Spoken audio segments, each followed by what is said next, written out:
Bonjour. Aujourd'hui, nous abordons quelques notions théoriques et surtout, nous allons faire un petit peu de ménage dans certaines idées reçues. La plupart du temps, pour la plupart des personnes, une relation homme-chien est construite sur une relation de soumission. On veut que l'homme, qu'on appelle d'ailleurs le maître, domine, et on veut que le chien soit soumis. On dit d'ailleurs souvent qu'un bon chien, c'est d'abord un chien obéissant. Eh bien, notre méthode ne repose pas sur ces concepts. Elle ne repose pas sur une domination. Mais vous le découvrirez, c'est le contraire. Elle repose sur la recherche d'un partenariat loyal, une collaboration amicale et même affectueuse, au sein de laquelle il n'est pas nécessaire que l'un commande sans faiblir et que l'autre obéisse aveuglément, je dirais même stupidement. Mais c'est la porte ouverte à tous les désordres, nous dites-vous, une douce utopie impossible à gérer au quotidien. Eh bien, voilà bien un sujet qui mérite que l'on s'y arrête quelques instants. Pour la plupart d'entre nous, les relations d'ordre et d'obéissance sont de même nature. Le conducteur du chien donne des ordres, le chien doit les exécuter. Il doit obéissance à son conducteur. Cela est si vrai, nous l'avons dit, qu'il est naturel de parler du maître du chien. En somme, pour la plupart d'entre nous, la relation homme-chien, c'est la relation de l'adjudant-chef avec le simple soldat. Mais ordre ne signifie pas exclusivement commandement. Cela désigne aussi une manière harmonieuse d'organiser son environnement. L'ordre, cela signifie effectivement le commandement que l'on donne à quelqu'un, mais cela signifie aussi la manière dont on range, dont on organise son environnement. Celui qui ordonne, range, classique, organise. Il définit avec ceux qui sont amenés à partager cet ordre des règles, des principes acceptés et nécessairement respectés par tous. Cela signifie clairement que les ordres que donne une telle personne ne sont pas susceptibles d'aller au-delà d'un ordre général, nécessaire au bien-être de tous. Celui qui ordonne son environnement l'organise pour que cet environnement soit agréable et il attend que les gens respectent cette organisation. Mais il n'attend pas une obéissance aveugle dans tous les domaines et à tout moment des gens qui sont soumis à cet ordre. Par exemple, le directeur d'un hôtel va ériger dans son hôtel un certain nombre de règles. Il y a des lieux où l'on peut fumer, d'autres pas, des lieux où l'on peut dîner, d'autres pas, etc., etc. Il attend que les gens respectent cette réglementation, mais il n'attend pas que les gens lui obéissent lorsqu'il les rencontre ou soient obligés de lui faire des saluts. Il ne se mêle pas de la vie privée des personnes qui fréquentent son établissement. On est donc assez éloigné d'une notion de commandement. Celui qui commande exerce son autorité sur quelqu'un en lui donnant des ordres. Mais dans le cadre d'un maintien de l'ordre, on ne peut pas réellement parler d'autorité sur autrui. Le directeur d'un établissement hôtelier maintient l'ordre dans son établissement, mais il n'a pas d'autorité réellement sur ses clients. Il ne doit pas y en avoir, aussitôt que le respect de l'ordre global est acquis. On objectera que la frontière entre cet ordre minimal et la tyrannie est difficile à définir, et donc facilement violée. À partir de quel moment est-ce un ordre qui vise seulement à respecter l'environnement, et à partir de quel moment est-ce un ordre tyrannique? C'est en effet une affaire de mesure et de bon sens. Mais nous avons un outil pour mesurer, et il est parfaitement connu. Il s'appelle respect des individus et de leur liberté.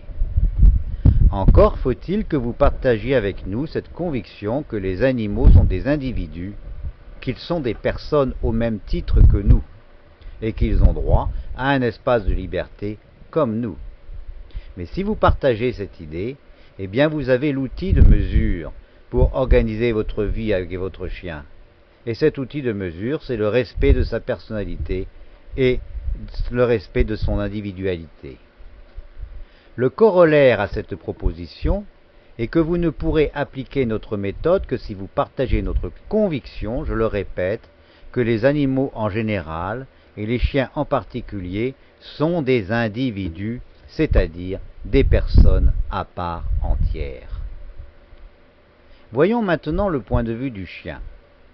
Ceux qui commandent leurs chiens le font en général sans état d'âme, persuadés qu'ils sont d'agir selon un ordre naturel des choses.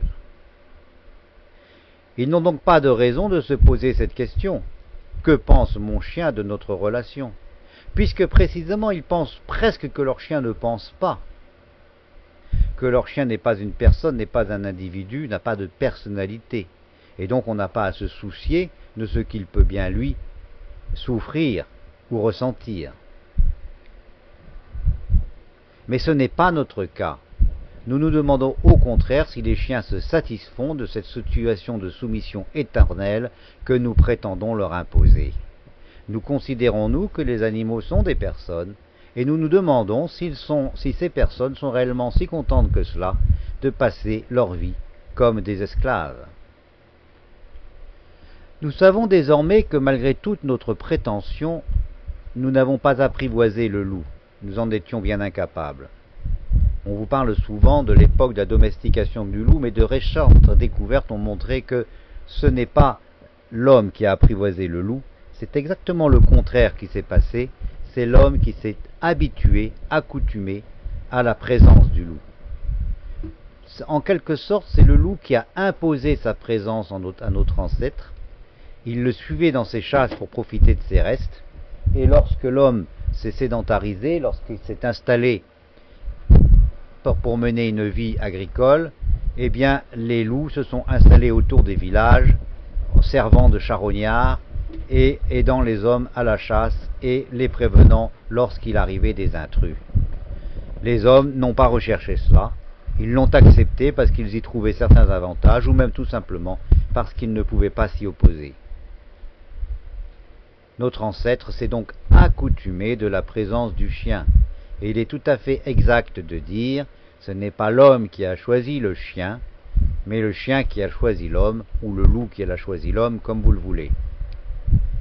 Maintenant, pourquoi certains loups qui allaient devenir les chiens ont-ils fait le choix de notre espèce? Pourquoi ne sont-ils pas restés libres et sauvages comme les autres loups? Ou pourquoi n'ont-ils pas continué de suivre d'autres grands prédateurs comme ils l'ont toujours fait? Par exemple, certains lions ou certains autres fauves, profitant des restes de ces animaux. Eh bien, tout simplement pour une raison que tout le monde peut comprendre. C'est que le voisinage des tribus humaines apportait un meilleur confort de vie et plus de sécurité que le choix de rester seul ou le choix de suivre certains grands fauves. Il va de soi que les grands fauves se laissent parfois suivre par des animaux tels que des loups ou des chacals, mais quand cela ne leur plaît pas, ils ont vite fait de régler leurs affaires, ce que ne faisaient pas les tribus humaines, ne serait-ce que pour des raisons pratiques. Donc les loups ont choisi le voisinage des tribus, non pas parce que les tribus leur ont imposé, mais parce qu'ils y trouvaient un avantage.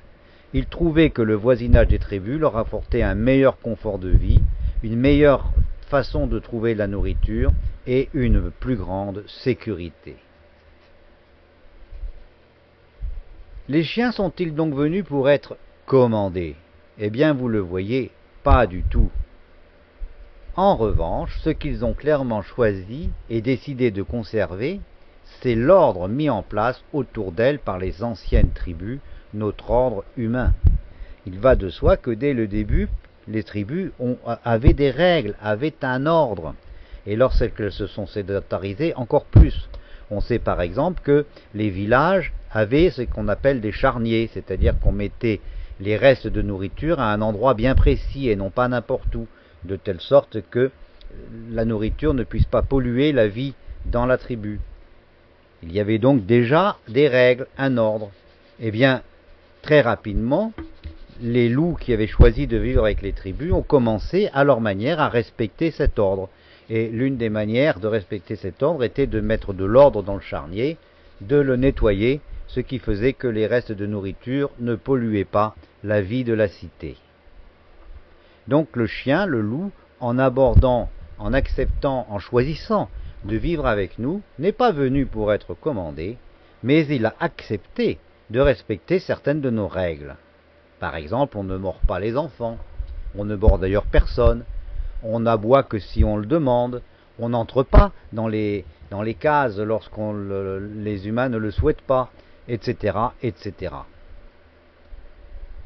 Le chien est d'autant plus prêt à accepter notre manière d'ordonner notre vie commune avec lui, que c'est exactement ce que, dès l'origine du pacte qui lie nos espèces, il attend de la nôtre. Dès le départ, le chien est venu, prêt à accepter nos règles, et cela, je dirais, originellement. Donc le chien que vous recevez chez vous est prêt à accepter vos règles parce qu'il y a derrière lui des milliers d'autres chiens qui ont accepté les règles de ses parents. Évidemment, on est très loin de toute forme d'obéissance tyrannique ou militaire. Par nature, le chien qui vient d'un autre univers que le nôtre ne peut connaître de naissance les bonnes manières de la vie en notre compagnie. Il doit donc les apprendre. En ce sens, on peut réellement parler d'éducation. C'est de la même façon, on éduque le chien, mais aussi l'enfant, aux bonnes manières de la vie en société. Il s'agit en aucune manière d'imposer des comportements. Les comportementalistes parlent même de conditionner des comportements. Ce n'est absolument pas ce que nous voulons faire. Bien au contraire, nous voulons donner aux individus les règles, les bases de notre vie en société, leur permettant d'adopter ensuite librement les comportements adaptés, choisis, voulus par eux. On est tout à fait dans un autre domaine que celui du conditionnement. Nous avons décidé d'apprendre à nos chiens les règles de notre famille.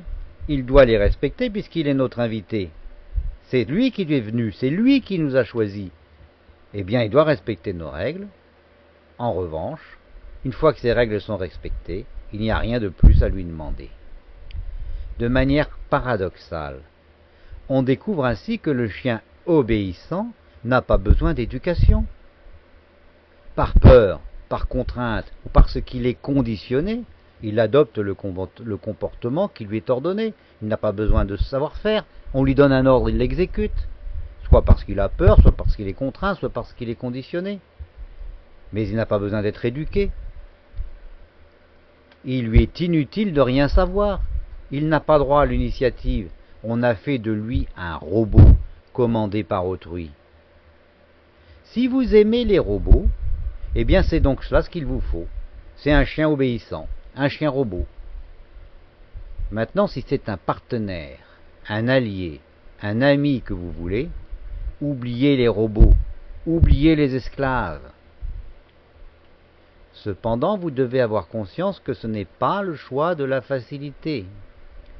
Éduquer, qu'il s'agisse d'un enfant, d'un chien ou de n'importe quel être vivant, est un acte qui coûte un effort à celui qui enseigne tout autant qu'à celui qui apprend. Laisser faire, ou au contraire contraindre, imposer par la peur ou par le conditionnement psychique, toutes ces solutions sont moins coûteuses en énergie que celles de l'éducation. Mais seule cette dernière voie est acceptable pour qui fait le choix de respecter la personnalité animale. Mais le chien qui doit vivre avec vous ne peut être éduqué que par vous. Laissez faire, passer par un autre, un éducateur, un comportementaliste. Tout cela, ce sont des formes de démission. Lorsque vous n'imposez pas les règles de votre famille, vous laissez aller, c'est une démission. Lorsque vous n'avez pas le courage d'imposer vos règles vous-même et que vous voulez passer par quelqu'un d'autre, un éducateur, un comportementaliste ou ce que vous voudrez, c'est une démission. Il y a même des gens qui vont jusqu'à droguer leurs chiens. Les vétérinaires recommandent pour certains chiens des drogues. C'est une démission. Et ça ne sert à rien. Cela fait au plus gagner ou perdre un peu de temps. Vous ne pourrez pas faire, si vous voulez vivre heureux avec votre chien, l'économie d'un travail personnel avec votre chien. Tout ce que les autres vous aideront à faire ne sera au pis-aller que des pis-aller. Mais le travail personnel, c'est vous et vous seul qui pourrez le faire. Que vous faut-il pour cela? Quelques connaissances de base, qu'il est d'ailleurs préférable d'acquérir peu à peu, de manière progressive. Non pas quelque chose qu'on reçoit d'un seul coup et qu'on oublie aussitôt, mais quelque chose on se laisse imprégner par ces connaissances générales, peu à peu. Et puis quelques exercices ou des indications d'exercices que vous apprendrez à vous approprier. Et pour le reste, des gestes et des jeux. Des gestes simples que nous vous enseignerons et des jeux. Le chien sera votre partenaire. Votre chien adore jouer et il adorera que vous sachiez jouer avec lui. Vous le voyez, en réalité et avant tout, la démarche est une démarche personnelle. Une démarche personnelle? Voilà pourquoi une démarche à distance permettant des acquisitions progressives, sans contrainte de calendrier et d'objectifs précis, est certainement la plus appropriée à votre légitime ambition. Et rappelons quelle est cette ambition? Vivre heureux ou heureuse avec un animal heureux. Je vous remercie de votre attention.